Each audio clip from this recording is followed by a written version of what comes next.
गुजरात भाजपने मળી શકે છે નવા પ્રદેશ અધ્યક્ષ। કેન્દ્રીય મંત્રીમંડળમાં સી.આર. પાટીલનો સમાવેશ। હવે ગુજરાત ભાજપનું સુકાન કોના હાથમાં તેને લઈને ચર્ચાઓ તેજ થઈ રહી છે। પ્રદેશ અધ્યક્ષ તરીકે ઓબીસી ચહેરાને તક મળી શકે છે તો ગોરધનભાઈ ઝડફિયા અને દેવુસિંહ ચૌહાણનું નામ હાલમાં ચર્ચાઈ રહ્યું છે। પ્રદેશ ભાજપ અધ્યક્ષ સહિત સંગઠનમાં મોટા ફેરફાર પણ થઈ શકે છે। લાંબા સમયથી ખાલી રહેલા મહામંત્રી પદના નિયુક્તિ થશે। પ્રદેશ ઉપાધ્યક્ષ ભરત બોગરા રિપીટ થશે કે નહીં તેની પણ અટકળો તેજ થઈ છે। નવા સંગઠનમાં વિનોદ ચાવડા રિપીટ થશે કે નહીં તેની પણ ચર્ચાઓ ચાલી રહી છે।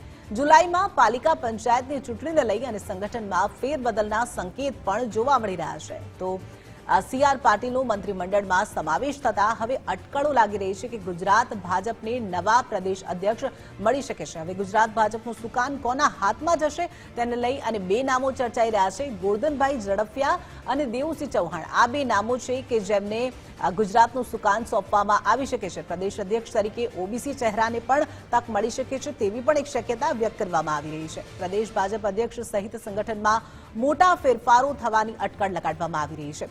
લાંબા સમયથી ખાલી રહેલા મહામંત્રી પદમાં નિયુક્ત થશે તો પ્રદેશ ઉપાધ્યક્ષ ભરત બોગરા રિપીટ થશે કે નહીં તેને લઈને પણ ચર્ચાઓ હાલમાં ચાલી રહી છે। નવા સંગઠનમાં વિનોદ ચાવડા રિપીટ થશે કે નહીં તેને લઈ અને ચર્ચાઓ ચાલી રહી છે। વધુ વિગતો સાથે એસોસિએટ એડિટર ધર્મેશ વૈદ્ય જોડાઈ ગયા છે આપણી સાથે। ધર્મેશ, કેન્દ્રીય મંત્રીમંડળમાં સી.આર. પાટીલનો સમાવેશ થતા હવે સવાલ થઈ રહ્યો છે કે ગુજરાત ભાજપનું સુકાન કોના હાથમાં? ગુજરાત ભાજપને હવે નવા પ્રદેશ અધ્યક્ષ તરીકે કોણ મળશે?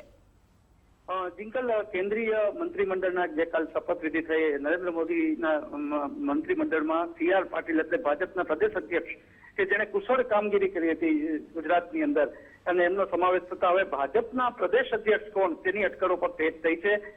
ખાસ કરીને જુલાઈમાં આ સંગઠનમાં જે સુકાની છે એની પસંદગી થાય તેવી શક્યતા દેખાઈ રહી છે અને એમાં સૌથી મહત્વના જે નામો ચર્ચામાં છે દેવુસિંહ ચૌહાણ જે પૂર્વ કેન્દ્રીય મંત્રી છે, ગોરધન ઝડફિયાના નામો છે। એક શક્યતા એવી પણ દર્શાવવામાં આવી છે કે ઓબીસીના કોઈ ચહેરાને પ્રદેશના અધ્યક્ષનું આ સુકાન સોંપાવી પાટીલનું અનુગામી બનાવી શકાય છે। આ ઉપરાંત તમે જો તો સંગઠન મહામંત્રીનું પદ ખાલી હતું એ પણ કિંજલ ગમે ત્યારે આ નવા સંગઠનની રચનામાં થશે। મહત્વની વાત એ છે કે જે વિનોદ ચાવડા અને ભરત બોગરા જે ભાજપના પ્રદેશ ઉપાધ્યક્ષ ભરત બોગરા અને વિનોદ ચાવડા મહામંત્રી હતા, સૌરાષ્ટ્રના પ્રભારી પણ હતા અને કચ્છના સાંસદ છે, ફરી જીત્યા છે તો ખરેખર એ પાછી નિયુક્તિ થશે, રિપીટ થશે, નો રિપીટ, આ બધી અટકળો ભાજપમાં વહેતી થઈ છે। મહત્વની વાત એ છે કે પાટીલના અનુગામી કોણ બને છે એની ખાસ કરીને ભાજપમાં ચર્ચા થઈ રહી છે કે ઓબીસી ચહેરો આવે છે કે ગોરધન ઝડફિયા કે દેવુસિંહ ચૌહાણને આ સુકાન સોંપાય છે। આવી અટકળો તેજ બની છે। જી જીંગલ। જી, માહિતી બદલ આપનો આભાર।